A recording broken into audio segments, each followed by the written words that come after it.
I heart you. My name is Anna. I'm on a journey to 10 million subscribers, so please like, comment, subscribe. Today I'm going to be reading chapter 2 of Pride and Prejudice. This is a new series on my channel. If you guys hear any noise in the background, I do foster kittens, so that's probably it. Let's get into it.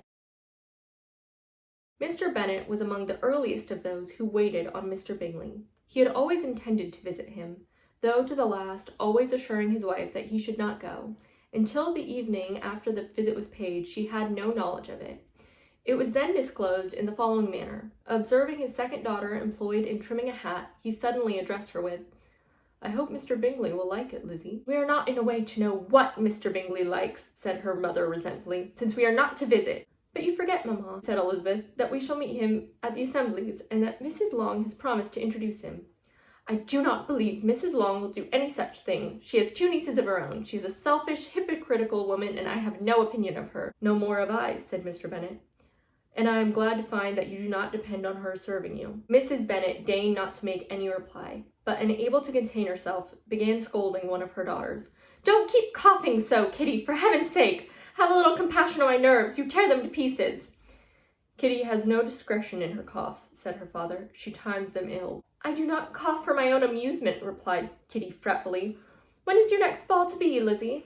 "Tomorrow fortnight." "Aye, so it is," cried her mother, "and Mrs. Long does not come back till the day before, so it will be impossible for her to introduce him, for she will not know him herself." "Then, my dear, you may have the advantage of your friend, and introduce Mr. Bingley to her." "Impossible, Mr. Bennet, impossible! When I am not acquainted with him myself. How can you be so teasing?" "I honor your circumspection. A fortnight's acquaintance is certainly very little. One cannot know what a man really is by the end of a fortnight. But if we do not venture, someone else will, and after all, Mrs. Long and her nieces must stand their chance, and therefore, as she will think it an act of kindness, if you decline the office, I will take it on myself." The girls stared at their father. Mrs. Bennet said only, "Nonsense, nonsense!"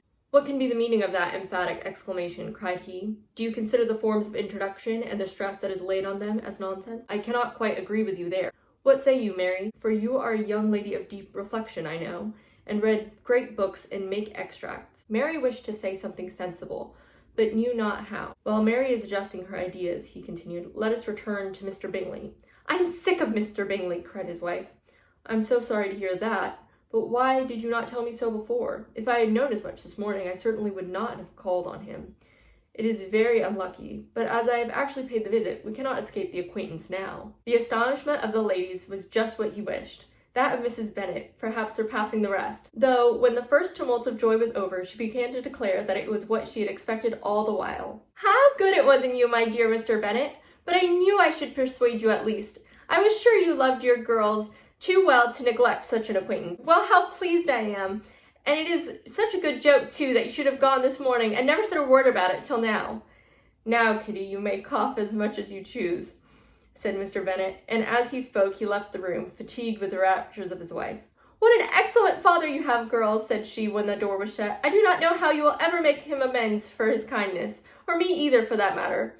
At our time of life it is not so pleasant, I can tell you, to be making new acquaintances every day. But for your sakes we would do anything. Lydia, my love, though you are the youngest, I dare say Mr. Bingley will dance with you at the next ball." "Oh," said Lydia stoutly, "I'm not afraid, for though I am the youngest, I am the tallest." The rest of the evening was spent in conjecturing how soon he would return Mr. Bennet's visit and determining when they should ask him to dinner. Thank you guys so much for watching. Please like, comment, subscribe for my journey to 10 million. I heart you, I love you, I believe in you, you're amazing, I'm so proud of you.